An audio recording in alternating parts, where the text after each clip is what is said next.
This is Ginger, and you are watching Stormbringer, the Austrian heavy scene.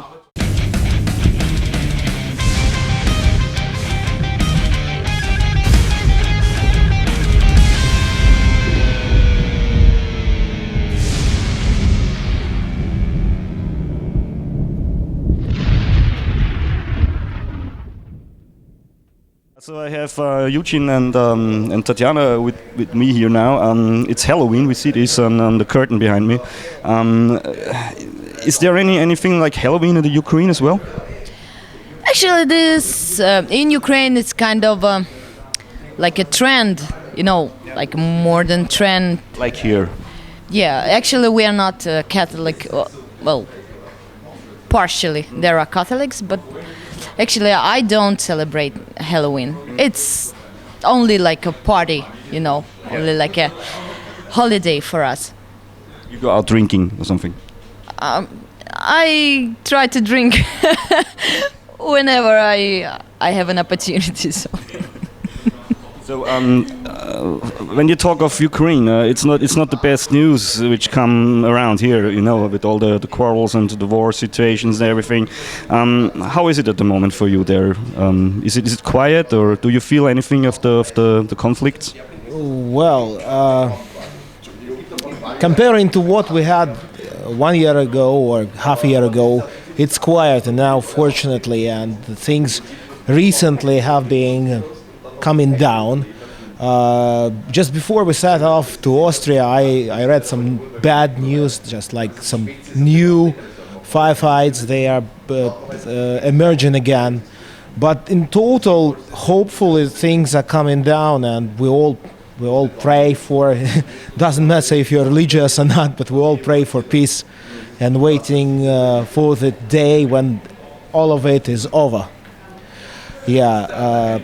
Does it affect you as a band as well? Are there regions where you can't go and play because of this? Well, to be honest, it did affect us directly because we come from that region.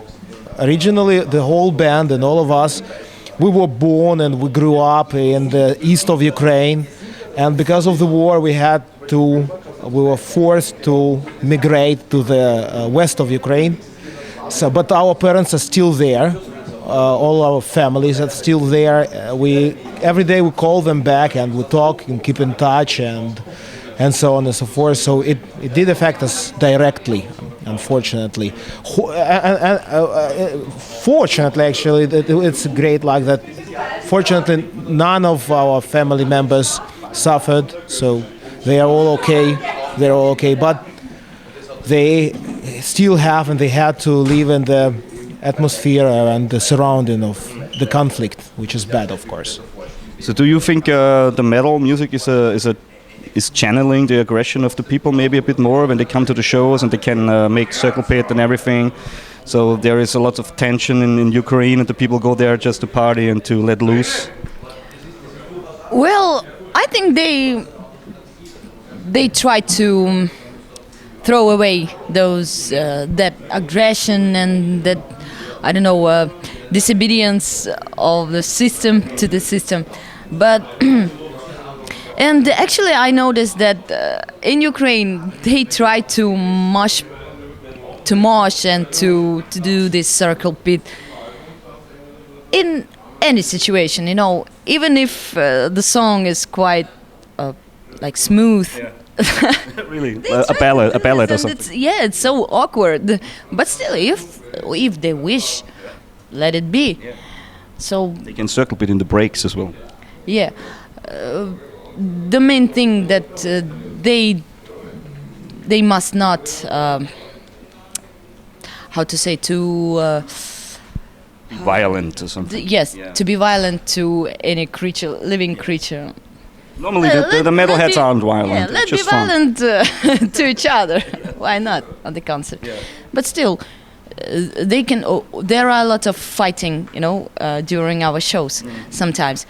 But still, they shake their hands, and that's fine, dude. Sorry, and blah blah blah. That's how it should be all over the world, actually. Well, yeah, it's how it should be, but sometimes it goes a bit further than it has to. So several times we had concerts not only in Ukraine but in other Eastern European countries when it grew up into something more than mosh pit. So guys started fighting and so on, and which is, to my mind, absolutely inappropriate. Yeah, so that it should not be.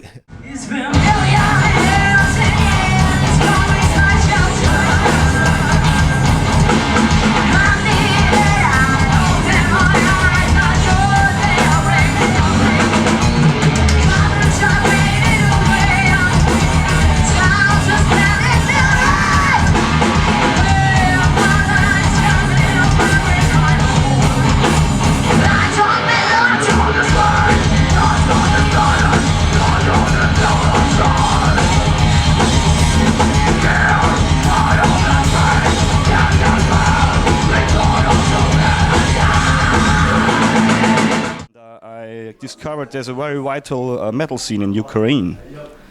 So where are the spots in the world which you played outside Ukraine?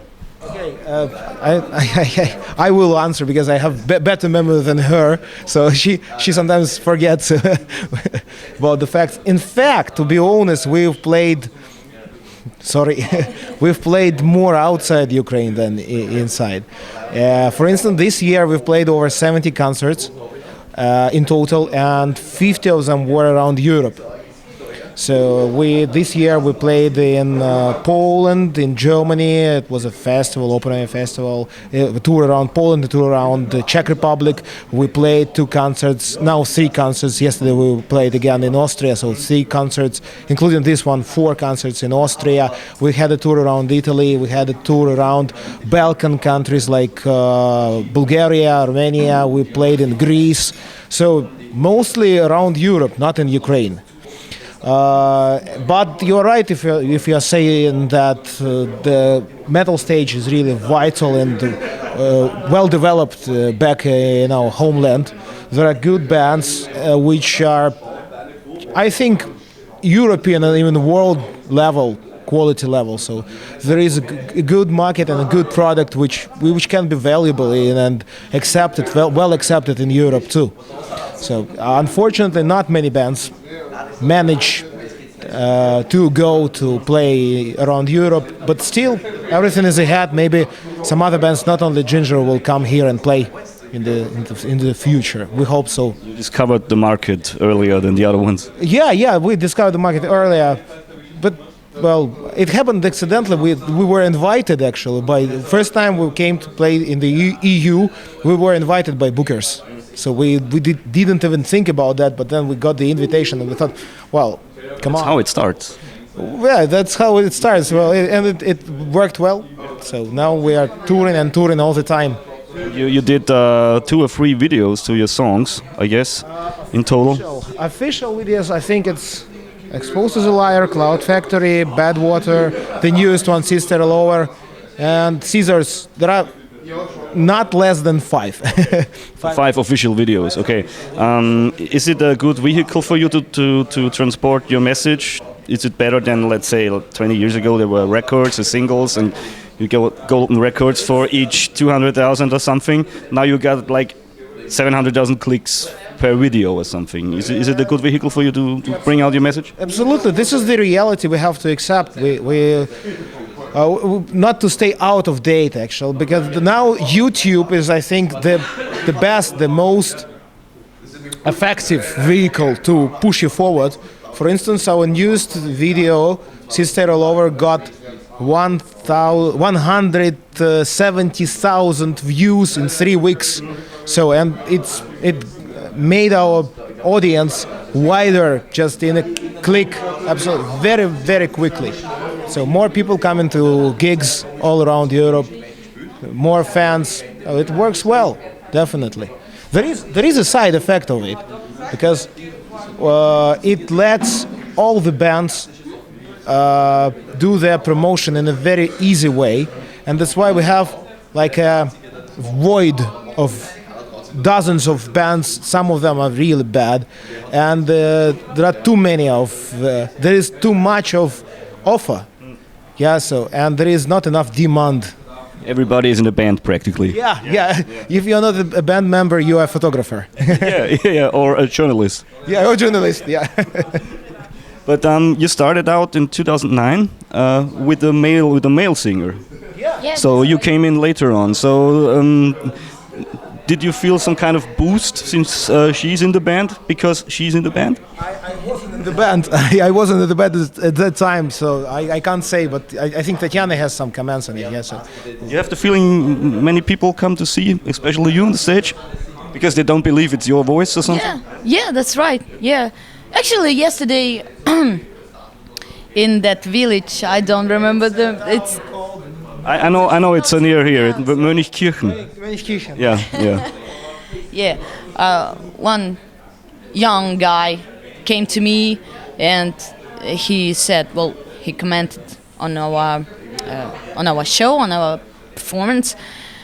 He said, well, I couldn't believe that this is a girl, so I came to see, and I didn't actually. I guess I misunderstood him, so I told him, do I look like a man? Oh, no. I just was outside and I heard the voice. And everybody was talking that you should see it. Yeah, well, actually, it's not that I wanted to copy the ex-vocalist, you know. Yeah, of course. That's because, I don't know, I just felt like 12 years ago, I just discovered my skills. So you've been in the band ever since, or you just started? Is it your first band actually? No, actually, I hope this is my last band. But I had like 8 bands.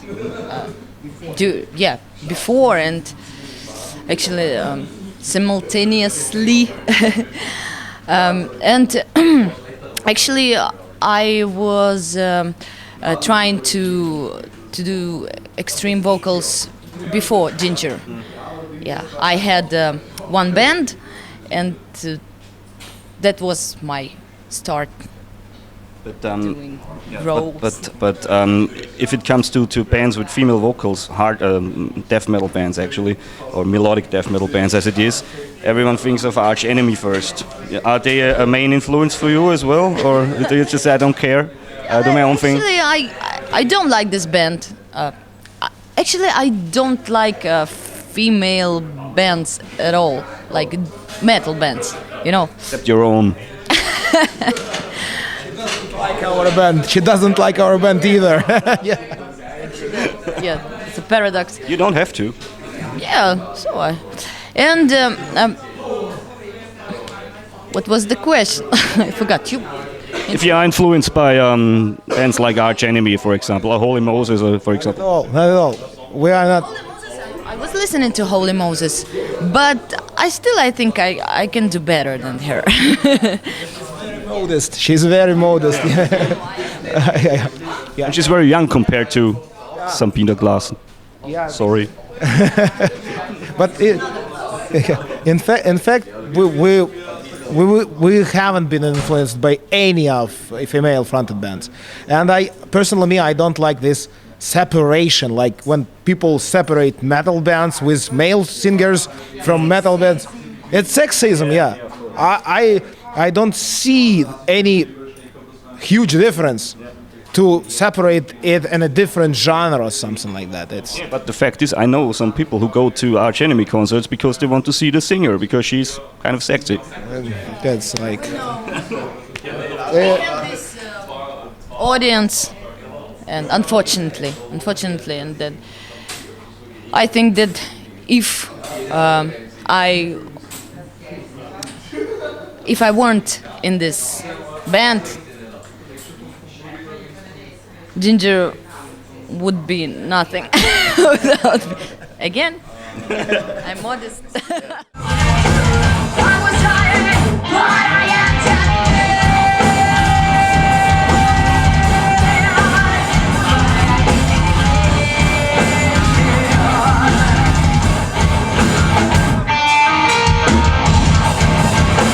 is my last day.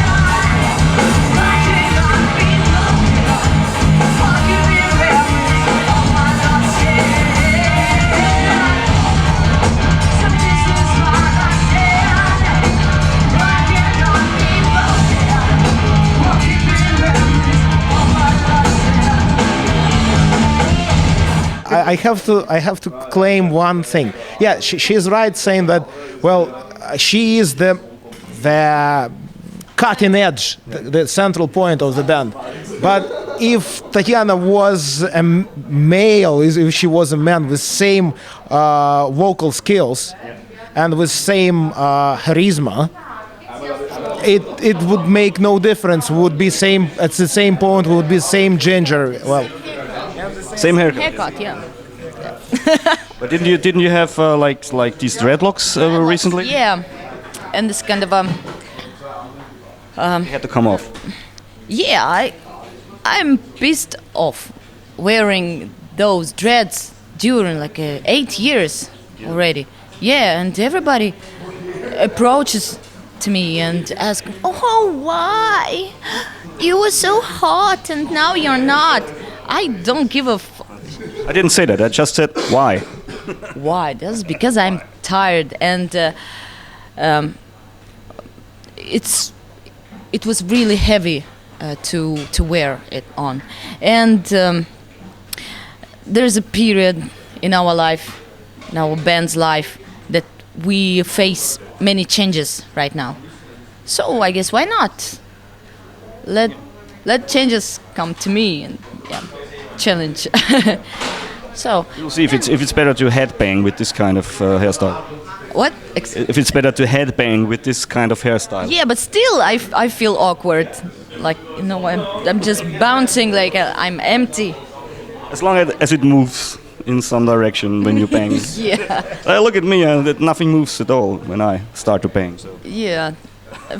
It feel like my head is separated from my body, you know, right now. Actually, I had those myself years ago, and I felt like my head was flying away when I cut them off. Yeah, because they're like 2 kilos or something.